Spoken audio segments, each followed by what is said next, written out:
성도 여러분 안녕하세요. 말씀 묵상 리바이블입니다.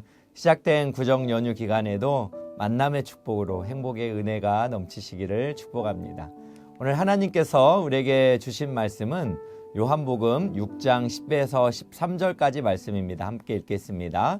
예수께서 이르시되 이 사람들로 앉게하라 하시니 그곳에 잔디가 많은지라 사람들이 앉으니 수가 5,000명쯤 되더라. 예수께서 떡을 가져 축사하신 후에 앉아있는 자들에게 나눠주시고 물고기도 그렇게 그들의 원대로 주시니라. 그들이 배부른 후에 예수께서 제자들에게 이르시되 남은 조각을 거두고 버리는 것이 없게 하라 하심으로 이에 거두니 보리떡 5개로 먹고 남은 조각이 12바구니에 찼더라. 아멘. 오늘 말씀 우리가 잘 알고 있는 오병이어의 기적입니다. 오병이어의 기적은 예수님께서 직접 표적을 행하신 기적입니다. 이전에 가나안 혼인잔치에서는 종들에게 말씀하시어 종들을 통해서 이적을 행하셨고 왕의 신하의 아들을 고치실 때에는 말씀으로 치유했습니다. 이제는 예수님께서 손수 이적을 행하고 계십니다.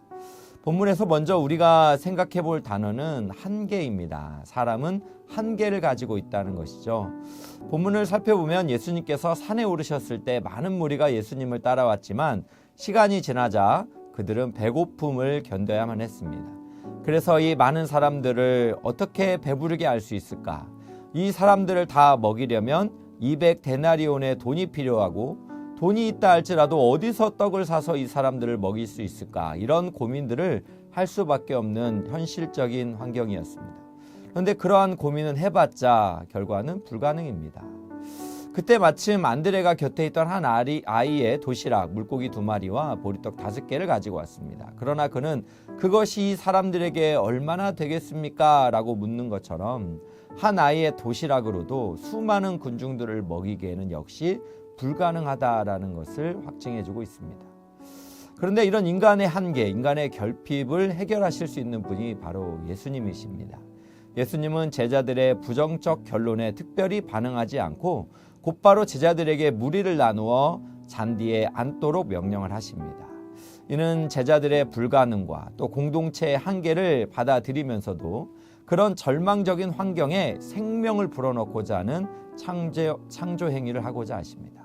먼저 예수님은 하늘 아버지께 감사 기도를 드리신 후에 잔디에 앉아있던 5,000명이나 되는 무리들에게 나누어 주십니다.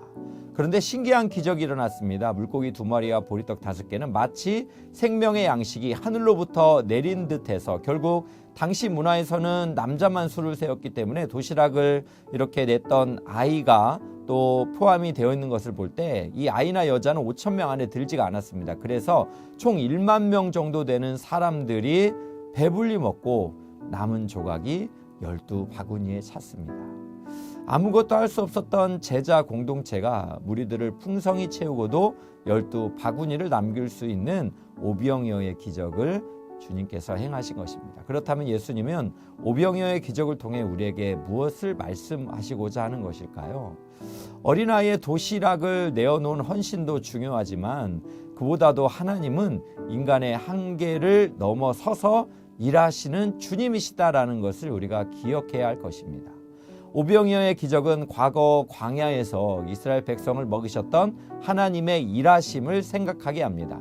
하늘에서 만나와 메추라기를 공급하시며 이스라엘 백성을 광야에서 구원하시며 채우신 하나님은 지금도 예수님의 공동체가 가진 한계를 생명의 풍성함으로 넘치도록 일하고 계신다라는 것을 오늘 말씀이 보여주고 있습니다. 그러므로 우리는 논리적이고 이성적인 현실의 상황도 매우 중요하지만 그러나 그 현실이 매우 답답하고 우울해 보일지라도 하나님은 항상 우리의 한계를 뛰어넘는 분이심을 신뢰하며 주님께 은혜를 구하는 삶을 살아가야 할 것입니다. 무엇보다도 본문 다음 단락을 보시면 오병이어의 기적을 경험한 무리들은 로마의 황제도 하지 못한 일을 예수님이 행하셨기에 예수님을 억지로 임금 삼아 탈로마를 하고 싶었습니다. 즉 자신들의 필요를 채우고 싶었던 거죠.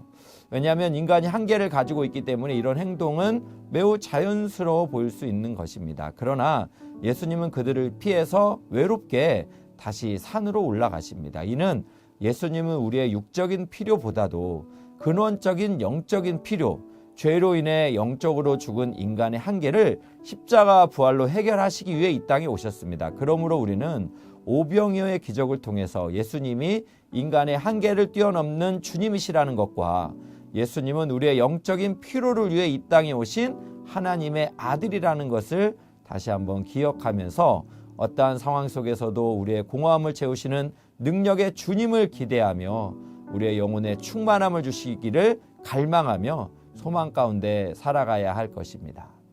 그러므로 우리는 예수님께서 이 땅에 오신 이유는 양으로 생명을 얻게 하고 더 풍성히 얻게 하기 위함이다라는 말씀을 기억해야 합니다.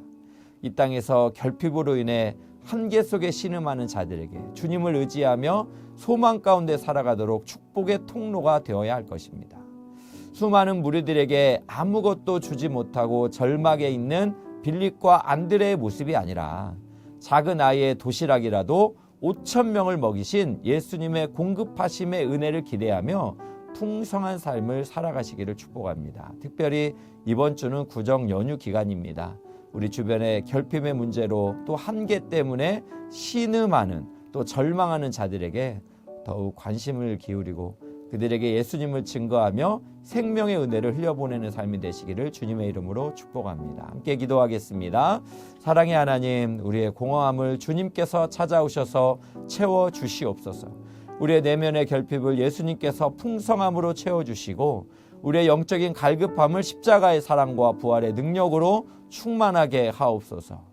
이번 주는 구정 연휴 기간입니다. 주님께서 우리의 영혼을 풍성하게 채워주시사 가족과 이웃을 섬기는 데 부족함이 없게 하시고 우리 주변의 소외된 자들에게 관심을 가지며 그들에게 소망 되시는 예수님을 증거하는 생명의 은혜를 흘려보내는 삶이 되게 하옵소서.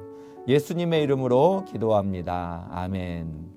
오늘 또 두 가지 기도 제목으로 기도하기 원합니다. 첫 번째는 예수님의 공급하심의 은혜를 기억하며 어떤 상황에서도 절망하지 말고 주님께 기도하며 예수님으로 인해 풍성한 삶을 살아가게 하옵소서. 두 번째는 우리 주변의 힘든 이웃들을 돌아보게 하시며 예수님의 오병이어의 기적을 함께 나누는 기쁨이 있게 하옵소서. 함께 기도하겠습니다.